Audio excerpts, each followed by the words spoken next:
आप लोगों से क्या नून लीग के वफ्द ने भी अब बात करने से इनकार कर दिया है और बिलावल ने माजरत कर ली है, पीपल्स पार्टी ने? आप तस्दीक कर रहे हैं इस खबर की? जो पीपल्स पार्टी ने टेक्निकली तौर पे ये इनकार किया है कि हम डिलिमिटेशन को दुरुस्त नहीं कर सकते, एमक्यूएम ने अपना वाज़ा मौक़िफ़ वहाँ पे दे दिया है। हम तो ब्लैकमेलिंग नहीं कर रहे, हम शहरी सिंध का, कराची के लोगों का, कराची का मुकदमा लड़ रहे हैं। आप लोग कह रहे हैं एक तो प्री पोल रिगिंग का आप लोग का कहना है कि शिकवा कर रहे हैं, आप लोग ये कह रहे हैं कि हो रही है। दूसरा डीलिमिटेशन और मर्दमशुमारी के हवाले से जो सारी बातें हो रही हैं, आप लोगों से क्या नून लीग के वफ्द ने भी अब बात करने से इनकार कर दिया है और बिलावल ने माजरत कर ली है, पीपल्स पार्टी ने? आप तस्दीक कर रहे हैं इस खबर की?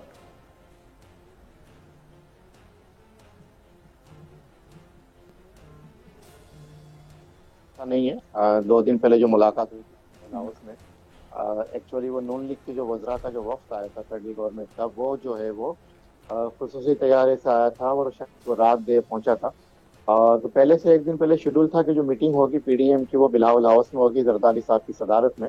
तो हमारा जो एमक्यूएम का वफ्द है वो डॉक्टर खालिद मकबूल सिद्दीकी की सरबराही में वहाँ चला गया था और वहाँ पे 2 टोक बात हुई है। और जो पीपल्स पार्टी ने टेक्निकली तौर पे ये इनकार किया है कि हम डिलिमिटेशन को दुरुस्त नहीं कर सकते। एमक्यूएम ने अपना वाज़ा मौक़िफ़ वहाँ पे दे दिया है कि अगर आप ये दुरुस्त नहीं कर सकते तो फिर आपकी रास्ते अलग, हमारे रास्ते अलग, आप अपना रास्ता लीजिए, हम अपना रास्ता लेंगे।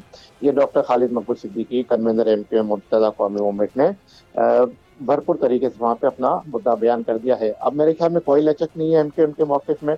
और जो पीपल्स पार्टी चाहती है कि शहर कराची को कॉन्कर किया जाए जेरीमैंडरिंग के जरिए, प्री पोल रैगिंग के जरिए, प्री पोल धांधली के जरिए, प्लस ये कि जो इन्होंने डिलिमिटेशन किया है, हम ये कह रहे हैं, हम ये कह रहे हैं कि जो आपने जो एमक्यूएम के इलाकों में एमक्यूएम का जो वाटर सपोर्टर का एरिया है वहाँ तो आपने यूसी बना दी 90,000 पे, जो आपके अपने एरिया है वहाँ आपने यूसी बना दी 30,000 पे। यानी कि जो एमक्यूएम का वोटर है, आप लोगों का गिला या आप लोगों का मुतालबा बिल्कुल जायज है, लेकिन इस सिचुएशन में पीपल्स पार्टी वाले कुछ साथ देते दिखाई नहीं दे रहे। वो ये बोल रहे हैं कि हमने आपके 2 MNAs को ओहदे दिए, मिनिस्ट्रीज दी, फिर आपके 3 अजला में एडमिनिस्ट्रेटर्स लगा दिए, हम तो बिल्कुल अपने मुआहदे पर अमल दरामद कर रहे हैं, आप लोगों के साथ है, लेकिन इस मामले पर वो कुछ कोऑपरेट करते दिखाई नहीं दे रहे। आप लोगों का लाहेमिल क्या होगा? सुन तो लीजिए। हम ये कह रहे हैं कि देखें, लेट मी कंप्लीट ना, ताकि आपको एक बैकग्राउंड सबको आपके सामने को भी पता चल जाए। छोटी बातों में बाद में आते हैं।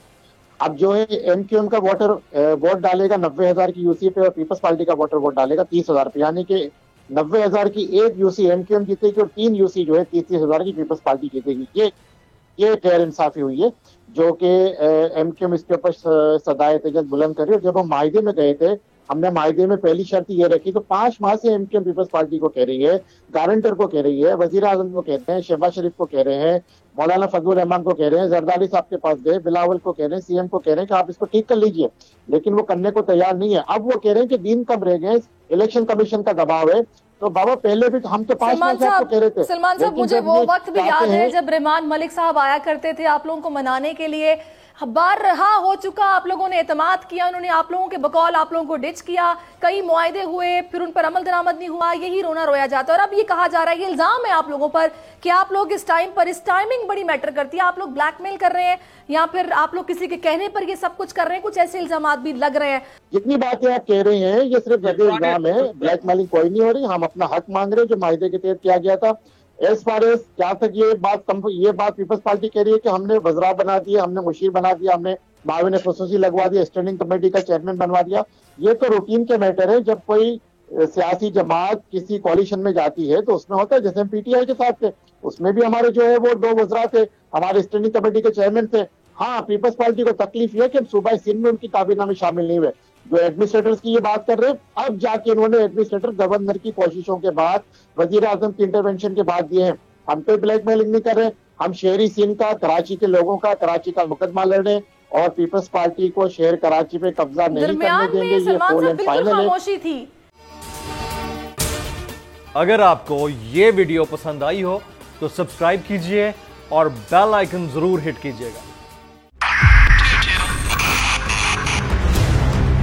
2022 बहुत सारे तोहफे भी देके गया पाकिस्तान की आवाम को। पाकिस्तान की आवाम को एक तोहफा ये दिया कि आवाम को पता चल गया कि पाकिस्तान का मीडिया क्या है। हक और सच का सफर साल 2022 में बोल रहा नंबर 1। हमने बहुत सारे शोज और ट्रांसमिशंस की, पूरा साल मुसलसल जदोजहद में निकल गया कि ये वोट ऑफ कॉन्फिडेंस के पीछे कौन लोग थे। तोड़े रेटिंग के सभी रिकॉर्ड। एंकर्स ने भी अवाम में सबसे ज्यादा मकबूलियत पाई